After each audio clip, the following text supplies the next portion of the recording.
Hey guys, what's up? Back with another video, and today we are going to do a review of WWE No Mercy from 2004. This happened on October 3rd, 2004, so we've just gone past the 20-year anniversary of this event. So I thought no time like the present, let's get on with this, shall we? We got some matches to go through, and we're going to kick off with the first match of the night. We had Eddie Guerrero taking on Luther Reigns, representing Kurt Angle's faction. This was a bit of an off match for me. I don't know if there was a bit of a miscommunication with Luther Reigns and Eddie Guerrero, but they seemed to be on different pages at certain points of the match. There was a lot of stop and starting and a lot of communication to the referee. Maybe Luther Reigns didn't remember his spots or something, or maybe just had an off night or something. It was an okay match. I just felt like it kind of fell apart in parts. Eddie Guerrero. I like the finish where Eddie Guerrero basically took a police baton from one of the security guys at ringside that stops the fans from misbehaving, and he took one of the police batons and he hit Luther Reigns over the head with it when the referee wasn't looking. So pretty cool stuff right there. A good finish to the match, but I wasn't really that bothered about the actual match. It was just kind of an okay match, but as I said, it fell apart in parts. Anyhow, next matchup, we have the Cruiserweight Championship on the line. We have Spike Dudley taking on Nunzio for the Cruiserweight title. This one was another okay match. I didn't really care too much about it because there was no storyline going in. It was just Nunzio had pinned Spike on SmackDown to get the title shot. It went about like 10 minutes maybe. And I didn't really care too much about it. It kind of felt like some a filler cruiserweight title match with no real story behind it, so I didn't really care too much. Of course, Spike Dudley would pick up the win to retain the cruiserweight title, thanks to his brothers Devon and Bubba, who kept interfering throughout the match, which also put a little bit of a downer on the match as well, because it was like he kept getting involved. It was just a little bit of annoying. And for a match I didn't really care about. So, Spike picks up the win. As we move on to the next matchup, which is another Cruiserweight matchup. This time we have Paul London taking on Billy Kidman, former tag team partners, going at it. This one actually had a storyline behind it. Billy Kidman had injured Chavo Guerrero with the shooting star press for real. His knee came down and he hit Chavo in the head and knocked him out for 5 minutes. So they made a storyline out of it that Billy Kidman was afraid to use the shooting star press because he was afraid to hurt somebody. But then it ended up costing him and Paul London the tag titles, and Paul London got a little bit frustrated with it, which ended up turning Billy Kidman heel. So here we are. That's what brought us to this match. So pretty good build about Billy Kidman not wanting to use the shooting star press. It was a very physical matchup. Billy Kidman, I loved the intensity from Billy Kidman. He may not be the best talker. He wasn't very motivating, or he wasn't very, he didn't convincing, that was the word. It wasn't very convincing as a heel, but, because he wasn't really that a good talker, a bit like me. But, I think the intense part in the ring, the in-ring stuff between him and London was pretty fantastic.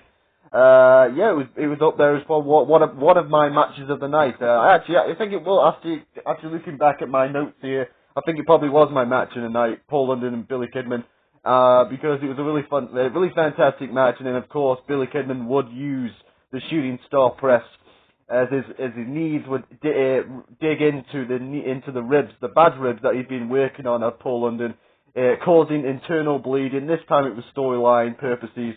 So Paul London wasn't really injured, but he had storyline injured ribs, which came up internal bleeding. A good blood job right there from Paul London, and a good match. One of the matches of the night, I'd say so. Next matchup, we had the tag team titles on the line. We had Kenzo Suzuki. Who remembers him? Kenzo Suzuki. That's a name from the blast from the past. Kenzo Suzuki and Rene Dupree defending the tag team titles against Rob Van Dam and Rey Mysterio. This was a good first match. I felt like this was a good first match for these two teams. It felt like, I described it as like, it felt like the first match of a series of matches between the two. Like, they didn't go all out, but they saved a lot. They saved a lot for future matches, but I felt like they did exactly what they needed to do in this match. Kenzo and Rene Dupree would retain thanks to a little cheating, where Suzuki would hold on to the ropes while pinning Rey Mysterio. But good solid matchup, nothing wrong with it. It was exactly what it needed to be, and it set up more matches for them in the future. So good stuff right there. I could have done without Kenzo Suzuki singing "Born in the USA" though. That was terrible. Anyhow, next matchup we have a grudge match. We have the whole point of No Mercy as the Big Show it tries to get revenge on Kurt Angle for shooting him with a tranquilizer dart. I remember that angle from SmackDown very well in the builds to this pay-per-view. I remember watching it. I remember watching it back in 2004. It was like I used to play SmackDown at 9 o'clock in the morning till 11, and I remember specifically watching this episode, that episode where Kurt Angle shoots the Big Show with a tranquilizer dart and being traumatized. Because I was like, I didn't know what about a tranquilizer dart at the time. I just saw Kurt Angle with a gun and he shot the Big Show. I was like, holy shit, he just shot the Big Show. So yeah, pretty cool stuff. Pretty traumatizing angle back in the day, in 2004, 20 years ago. Jesus, I'm old. I'm getting old. Jesus. Anyway, the match itself, Big Show, Kurt Angle, it was exactly what as I said for the previous match, it was exactly what it needed to be. Big Show getting his revenge on Kurt Angle for, basically shaving his head and, shooting him with a tranquilizer dart. Sounds fucking crazy when you think about it. The entire match is built around the fact that Kurt Angle shot a man with a fucking tranquilizer dart like he's an animal. So, it was a pretty weird build. But the match itself was exactly what it needed to be. Big Show gets his revenge. Kurt Angle did have a little bit of a good technique. He tried to chop the Giant down with the ankle lock and the steel chair to the ankle, but it didn't work as the Big Show did win this match. After they restarted the match because Kurt Angle tried to get counted out, but Teddy Long came out and restarted the match and said if you get counted out again, you're going to be fired. So Kurt Angle was forced to face the Big Show. So it was a good match. Big Show wins with a chokeslam off the top rope. Very solid win for the Big Giant. He gets a little bit of retribution on Kurt Angle. And we move on to the next matchup, which is the final match in the Best of 5 series. It's the 5th match in the Best of 5 series. We have Booker T taking on John Cena for the United States Championship. Booker T is the champion. It's 2-2 in the series. And pretty cool matchup right here. Very basic stuff. I was expecting it to go a little bit longer, like maybe about 5 minutes longer. And then just as the finish felt like it came out of nowhere. Basically, Booker T was doing some moves on John Cena, and that sounded a bit more saucy than the one suits to sound. Like he did some moves on John Cena, tried to play some moves on him, and then John Cena rammed him into the corner, picked him up on his shoulders, and then FU'd him out of nowhere. And I was like, whoa, that was the finish. So it kind of caught me by surprise because I wasn't expecting it. I was expecting another 5 minutes of the match. I wasn't expecting it to just Cena picks him up and FU's him immediately. So, good stuff right there. Cena wins the title. They would have better matches in the future, but this was a good ending and a good feel-good moment for John Cena winning back the United States title after he was stripped of it by then GM Kurt Angle when Kurt Angle was the GM before he got fired by Vince McMahon. So, anyhow, next matchup, we have the filler match before the main event. We have the Dudley Boys and Dawn Marie taking on Miss Jackie, Rico, and Charlie Haas in six-person tag. This was a nothing match. It was basically a filler comedy match where the main story I got out of it was they were very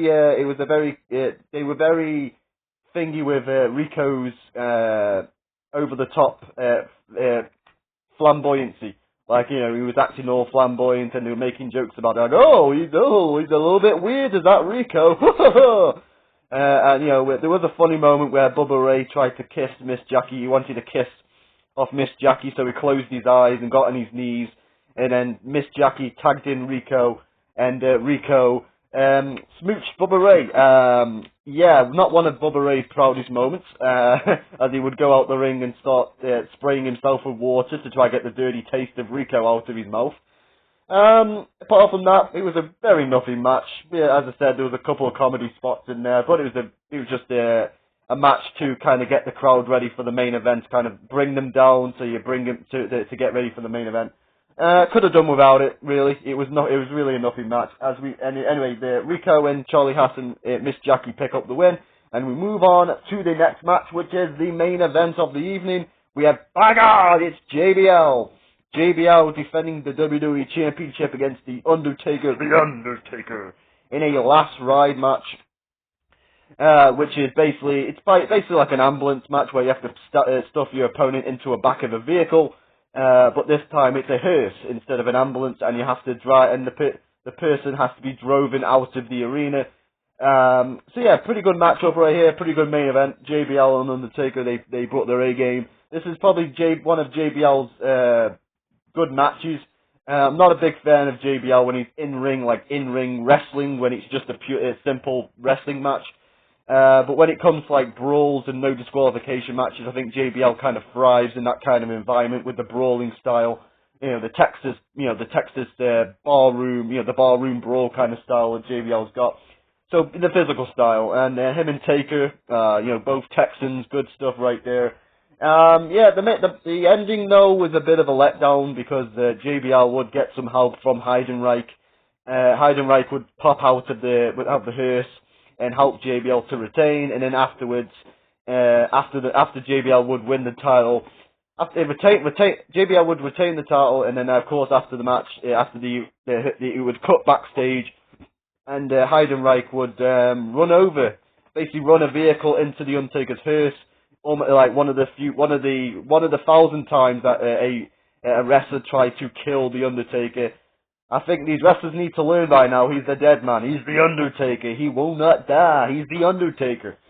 So that would set up the Heidenreich Undertaker match down the line, and that feud going into the Royal Rumble season.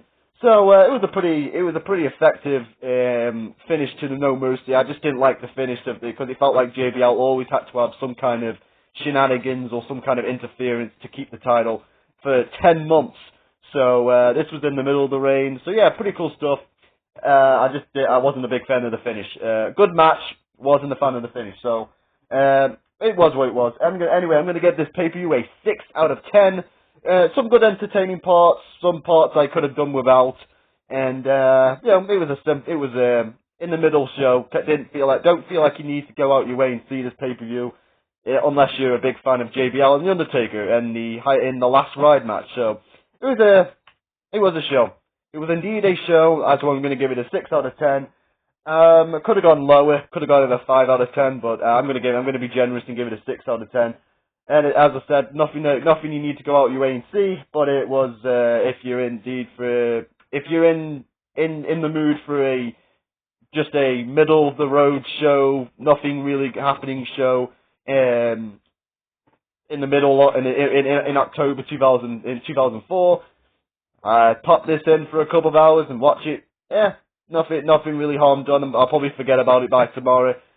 Anyway, that's going to be it now, guys. Tell me what you think in the comments. Leave a like if you deserve it, and I'll see you guys on the next video, whatever that may be. And I'm out.